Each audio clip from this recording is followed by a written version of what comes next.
How is it going, retro people? My name is Brad, this is Retro Style Spotlight, and this is your news, notes, history, and retro games to play for the week of October 18th, 2016. We recently launched our Patreon page, and if you are among the first people that pledged to our Patreon and are watching this early, then thank you very much. If you are just hearing about our Patreon, then it is a way for you to pledge to us monthly to get early and exclusive perks, starting at just $2 a month. Every dollar is a significant help to us, and if we reach our goals, more and more awesome things will start to happen. Last week's tutorial was all about the Sega Model 3 utilizing the Supermodel emulator. It's a lot more straightforward than I think a lot of people give it credit for being, considering it is based around the arcade and MAME. However, since it does follow MAME so closely, if you've watched the first arcade tutorial, then you'll actually feel right at home and have a leg up. If you need help getting some of these arcade systems running, then look no further, and subscribe to get notified when the rest of the arcade tutorials start to make their way to the channel. In ROM hacking and translation news, Musashi no Bouken, or now The Adventures of Musashi Jr, has been translated into English after a false start quite a while ago. It is a JRPG that plays very closely to Dragon Quest, a worldwide phenomenal favorite, except set in a feudalistic Japan.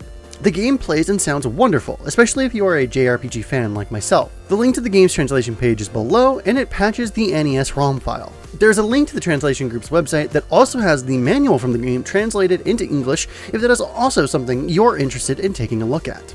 There's another very notable English translation this week, and that is the Saturn version of Kojima's Policenauts. The PS1 version has been translated for quite some time, but the Saturn version is lauded as the superior Policenaut experience.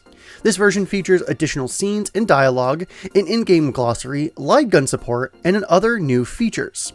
Since fan translation tools and methods have progressed since, and English to Japanese translations have only matured in recent years, the game also boasts a fairly superior English script than the PS1 counterpart.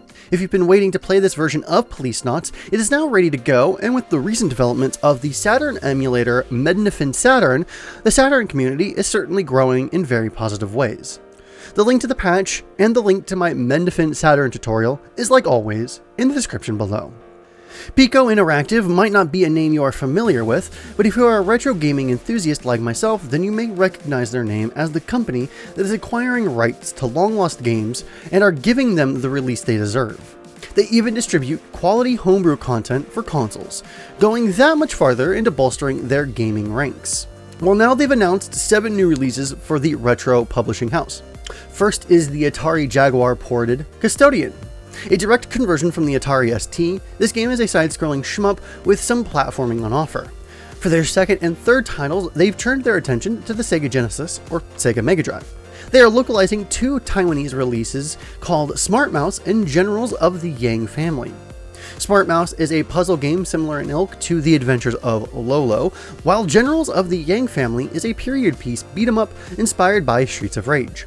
They've also detailed a homebrew called Sumo Slam as being the 4th release and also for the Genesis, just now finally available in a cart. The SNES is now going to be home to their 5th announced game, the cancelled English translation version of Iron Commando, a scrolling beat-em-up. The 6th title is an SNES homebrew as well, which is a take on the simple classic Snake called Snakey. The 7th and final announcement from this round of releases is simply called Legend for the SNES, which was actually already released in Europe and North America. Iron Commando and Legend were developed by the same development house, so it seems Piko Interactive has secured rights to their specific catalog of games, and is looking to re-release official versions of games that may be hard to get or were never released in English in the first place. Prices range from $35 to $75 USD, with some games coming in a box variant. I've talked about old games getting new releases before, but this is something that is a serious boon to collectors that have been wanting legit copies of these games, and more good games is never a bad thing. Now it's time for a retro remix song of the week, and this week is just a single song. Though it's from the 25-year legend, a Legend of Zelda indie game composer tribute album, this song is my favorite standout. Don't get me wrong, the entire album is great, but Big Giant Circles, aka Jimmy Hinson, really stepped it up for me in this remix. Jimmy is a well-renowned video game remixer and composer, and has created some of my very favorite songs in the last 6 or 7 years. Check out the remix, the album, and the Big Giant Circles website in the description below.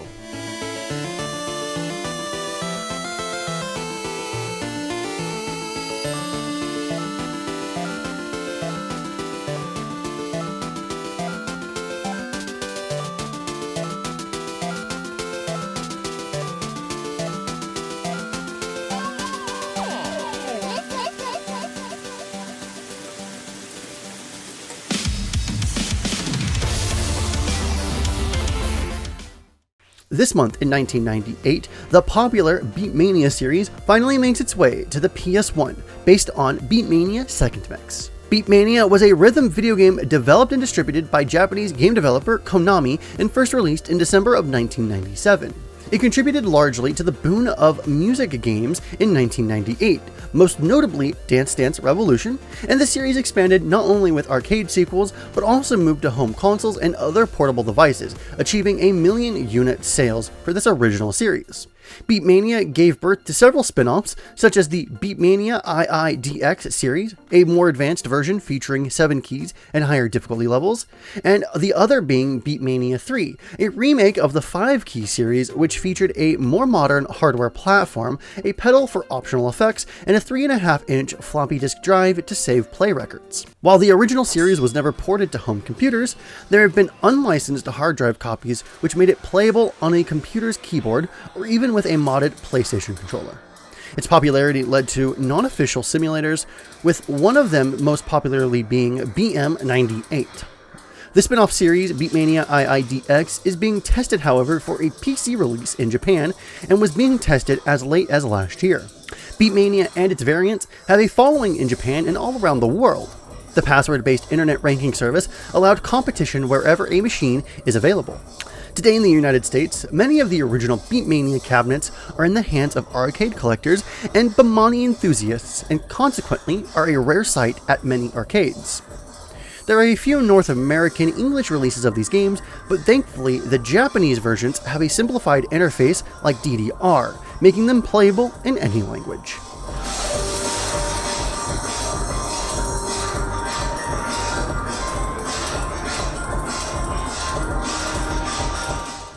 So that was Retro Style Spotlight for the week of October 18th, 2016. All of the relevant links to everything you heard in this edition of RSS will be in the description below.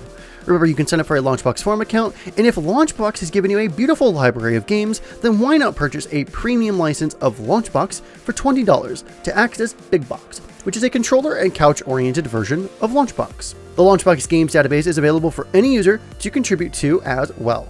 Jason, Carson, and I have a lot planned for our community, so if you haven't already subscribed to our YouTube channel, we're doing a tutorial video every Friday, live developer sessions, Launchbox news, Q&As, and a ton more content in the future. One of our biggest steps recently has been our Patreon page, which is where you can go to pledge at least $2 a month to help us grow and make more and better content for you. Let us know what you think of RSS and any feedback you may have on it.